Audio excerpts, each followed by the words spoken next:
Hi, I'm Dr. Manny, President of Bay Area Gastroenterology. It gives me great pleasure to talk about colon health. The colon is the large intestine and plays an extremely important role in regulation of bowel function. This over here is a model of the colon, which is the large intestine. In addition to its function for regulating bowel function, it has several important factors. It's richly supplied with nerves that connect to the brain.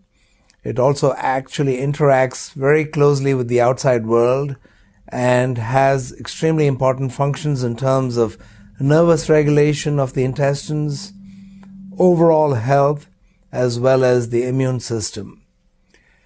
The colon is actually connected by a dense, rich supply of nerves to the central nervous system, and this is called the brain-gut axis.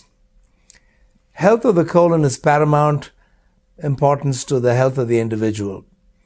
There's an old adage that says a happy colon is a healthy colon, and a healthy colon is a happy colon. What are the factors that affect the health of the colon? The main substratum, or the ingredient that's needed for the well-being and functioning of the colon, is non-absorbable digestive residue such as fiber. The bulk of the fecal material is made up of fiber, and the fiber that is inert goes into the large intestine, where the bacteria ferment and digest this and produce several important products, including vitamins. And the bacteria that lives in the colon is part of what's called the microbiome. The microbiome is central to the health and well-being of the individual, and most of the microbiome is actually located in the colon, which is comprised of billions and billions of bacterial cells. The colon is therefore not an inert organ whose main function is just regulation of bowel functions and elimination of waste, but it's in constant communication the entire day with the body through the immune system as well as the nervous system. So the health of the colon starts by being on a healthy diet. A healthy diet usually comprises the use of fresh fruits and vegetables that are rich in fiber, the use of probiotics and prebiotics that exist in nature, as well as the avoidance of things that alter the bacterial content of the colon. Any subtle change to the bacterial content of the colon has huge implications in terms of the health of the colon and the health of the individual. In the modern era, there is a tendency to overuse and abuse antibiotics, which may have profound effects on the colon function in the short term as well as the long term. In the short term, it can cause life-threatening disorders such as Clostridium colitis, and in the long term can produce major disruptions and dysfunctions of the colon, such as the irritable bowel syndrome.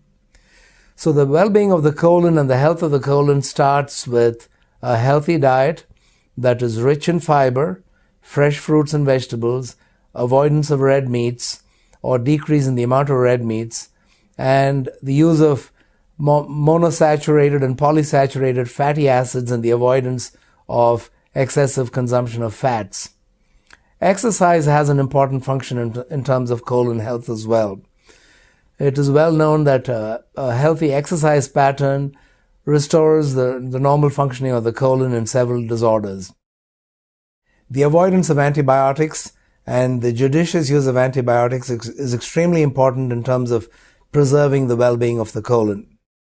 It's well known that any dysfunction or disruption of the colon and the microbiome, which is the bacteria that lives in the entire colon, can have profound effects on the individual, such as altered bowel function, symptoms of increased susceptibility to infections, as well as the possibility of disorders such as depression and anxiety.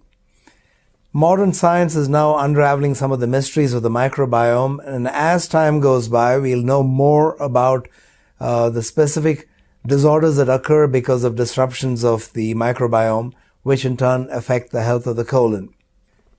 Any abnormality of the colon manifests in the way of symptoms such as abdominal pain, bloating, gas, altered bowel function such as constipation and diarrhea. There are two main types of dysfunctions that occur in the colon. Those that are dysfunctions related to alterations of diet and the bacterial content, namely the microbiome, and this produces a host of conditions such as the irritable bowel syndrome. We understand that the irritable bowel syndrome is usually brought on by several factors such as stress, which directly acts on the colon, the alterations of the bacterial content of the colon, either with stress or alterations of diet, or the use of antibiotics. One of the main dysfunctions of the colon, namely the irritable bowel syndrome, is a good example of how the brain and the gut interact with each other. There is an old adage that says that the brain is nurtured by the grain, and there's a book out on the market which I happened to read recently called The Grain Brain, which talks at length about the effects of diet, the use of proper nutrients in terms of good regulation of the nervous system as well as the colon. The irritable bowel syndrome manifests with numerous complaints, most of which can be ascribed to alterations of the bowel function through the autonomic nervous system or the nervous system of the intestine that gets altered. Obviously, a patient with irritable bowel syndrome requires an individualized approach in terms of proper diet, nutrition, exercise, the use of appropriate probiotics and prebiotics, and the avoidance of things that tend to aggravate the symptoms.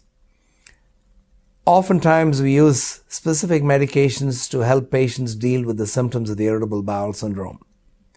The next major group of symptoms that occur in the colon are related to actual diseases of the colon as opposed to dysfunctions of the colon.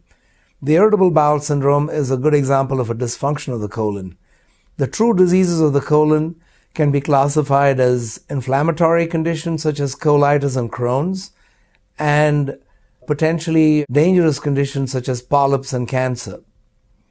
Colitis occurs because of an inflammation of the colon, and this manifests either in the form of ulcerative colitis, where one gets multiple areas of inflammation of the colon, or ulcers in the colon called Crohn's disease of the colon.